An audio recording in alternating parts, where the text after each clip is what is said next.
Ouais, je trouve qu'on voit bien ces deux exemples aujourd'hui de jeunes pilotes entre Stroll et, et Norris, qui sont ici de familles très identiques.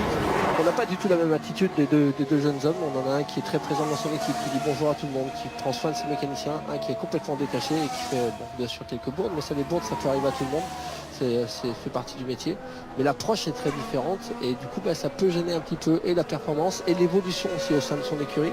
Là, le fait de casser la voiture, sincèrement, c'est mon approche, mais si vous allez vous excuser avec votre équipe et que vous êtes présent avec eux, vous ramenez un café, etc., parce qu'ils n'ont pas le temps de bouffer, c'est des petits gestes, ils n'en ont pas besoin bien entendu, parce qu'il y a des gens qui font ça, qui sont payés pour faire ça dans le team, mais si vous le faites, vous montrez vraiment votre implication à travers l'équipe et vous touchez à ce moment-là l'homme et vos mécaniciens, et ça va beaucoup mieux parce que vous avez le respect à ce moment-là de vos mécaniciens, chose qu'il faut absolument acquérir dans une équipe de Formule 1, parce que si vous ne l'avez pas, vous passez toujours pour le pilote, le mec qui prend plus d'argent que ses mécaniciens, le mec qui a la belle vie, le mec pour qui c'est facile et qui n'a pas de résultat. Donc c'est important pour soi-même d'avoir cet état d'esprit, d'être tranquille et de pouvoir travailler sereinement.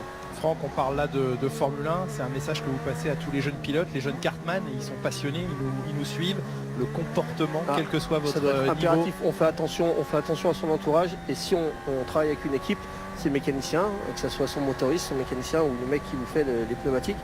N'oubliez pas que si lui il fait pas bien son métier, vous n'allez jamais gagner votre course. Donc soyez très attentifs à ces gens-là et soyez présents, gentils, agréables.